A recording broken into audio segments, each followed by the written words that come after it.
Iran এবং ইসরায়েলের যে যুদ্ধ চলছে, কেউ কেউ বলছেন যে ইরান একসময় সিরিয়া এবং ইরাকের অনেক সুন্নি মানুষদেরকে হত্যা করেছে।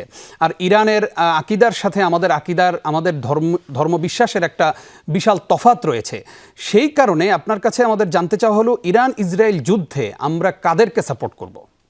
দেখুন, এই জাতীয় ইস্যুগুলোতে আসলে খুব কনক্রিটলি সব ক্ষেত্রে যোগ বিয়োগ করে আমরা কোন একটা পক্ষ পরিষ্কারভাবে নেওয়া সবসময় সম্ভব নয়। তবে এখানে একদিকে আমরা দেখতে পাচ্ছি অভিশপ্ত যুগ যুগ ধরে মুসলমানদের সবচেয়ে চিহ্নিত শত্রু কোরআনে যাদেরকে উল্লেখ করেছে তারা রয়েছে। আবার অপরদিকে যারা আছে তাদের সাথে আমাদের বিভিন্ন মতপার্থক্য থাকলেও এই মুহূর্তে তারা অন্তত জুলুমের শিকার সেটি বোঝার জন্য পণ্ডিত হওয়ার প্রয়োজন নেই।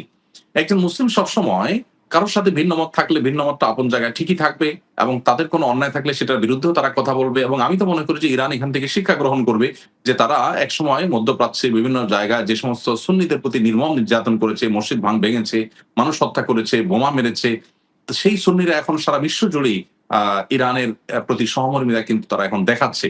অতএব নিজের আহলে কেবলা, একই কেবলার অনুসারী মুসলিম ভাইকে আপনার এভাবে নির্মমতা করাটা নিজের জন্যই আত্মঘাতী, সেটা তাদের বোঝার আমার মনে হয় যথেষ্ট সুযোগ তৈরি হয়েছে। আর একজন মুসলিম সবসময় জুলুমের বিপক্ষে অবস্থান করবেন এবং জালেমের বিরুদ্ধে তিনি অবস্থান করবেন। মাজলুম যদি আমার সাথে ভিন্ন মত অবলম্বনকারীও হয়, এমনকি মাজলুম যদি অমুসলিমও হয়, একজন মুসলিম তার প্রতি সিম্প্যাথি দেখাবেন এবং জালেমের বিরুদ্ধে সবসময় অবস্থান করবেন। এই কমন মূলনীতি আমরা অবলম্বন করতে পারি। তাছাড়া সূরা রুম আমাদেরকে যে নীতিমালা দিয়েছে সেটা অনুসরণ করে আমরা এখানে সিদ্ধান্ত গ্রহণ করতে পারি। ইনশাআল্লাহ। আমরা এবার জানতে চাই যে কেউ কেউ বলে থাকেন যে ৫৭টা মুসলিম দেশ, অথচ আজকে ইরান ইসরায়েলের কাছে এইভাবে ধরাশায়ী হচ্ছে। তো এই মুসলিম দেশগুলো কেন ঐক্যবদ্ধ হচ্ছে না, কেন ইরানের পাশে দাঁড়াচ্ছে না? কেউ কেউ কাগজে কলমে শুধু নিন্দা জানিয়েই ক্ষান্ত হচ্ছেন।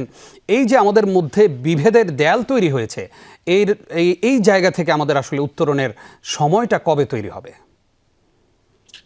দেখুন, আলহামদুলিল্লাহ সাধারণ মানুষের মধ্যে ঐক্য প্রচেষ্টা, ঐক্য প্রয়াস এটা সবসময় দেখা যায়।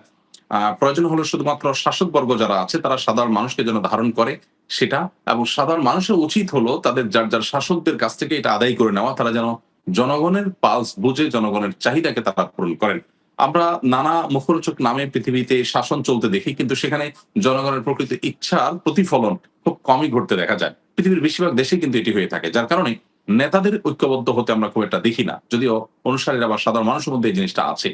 তো ঐক্যের জন্য আমাদের প্রত্যেককে যার যার জায়গা থেকে কাজ করা দরকার। আমরা আন্তর্জাতিক পরিমণ্ডলের বাইরে নিজের দেশীয় পরিমণ্ডলে কথা বলতে পারি। এখানেও কি আমরা আসলে ঐক্যবদ্ধ হতে পেরেছি? দেশ আন্তর্জাতিক পরিমণ্ডল তো অনেক পরের কথা। দুঃখজনক হলো সেটাও তো পারিনি। আমাদের ভিন্ন ভিন্ন মত থাকা সত্ত্বেও আমরা একে অন্যকে ধারণ করা, শ্রদ্ধা করা এবং বৃহত্তর স্বার্থে কাঁধে কাঁধ মিলিয়ে আমরা কাজ করার মতো নজির আমাদের দেশে রাজনৈতিক কালচার, ধর্মীয় কালচার কোনো ক্ষেত্রেই খুব একটা নেই। অতএব এই জিনিসটাকে যদি আমরা ডেভেলপ করতে পারি, সেটা ইনশাআল্লাহ আন্তর্জাতিক পরিমণ্ডলও একসময় হবে বলে আমি বিশ্বাস করি ইনশাআল্লাহ তাআলা। ইনশাআল্লাহ। সংক্ষেপে একদম জানবো যে আত্মরক্ষার ব্যাপারে ইসলাম কি বলে, একেবারেই সংক্ষেপে জানতে চাই।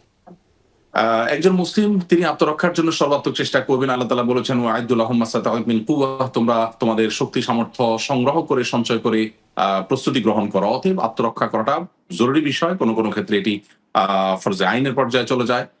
অতএব আত্মরক্ষা ইসলাম আমাদেরকে করতে বলে। প্রতিহত করা, আক্রমণ প্রতিহত করা, নিজেকে রক্ষা করার জন্য চেষ্টা করা, এটা শরিয়া নির্দেশনার মধ্যেই পড়ে। বিশেষ করে বর্তমান বিশ্ব বাস্তবতায় আমাদের দেশে সরকারি উদ্যোগে জনগণকে সামরিক প্রশিক্ষণের আওতায় নিয়ে আসা, এটা আমার মনে হয় সময়ের সবচেয়ে প্রয়োজনীয় কাজগুলোর মধ্যে থেকে একটি।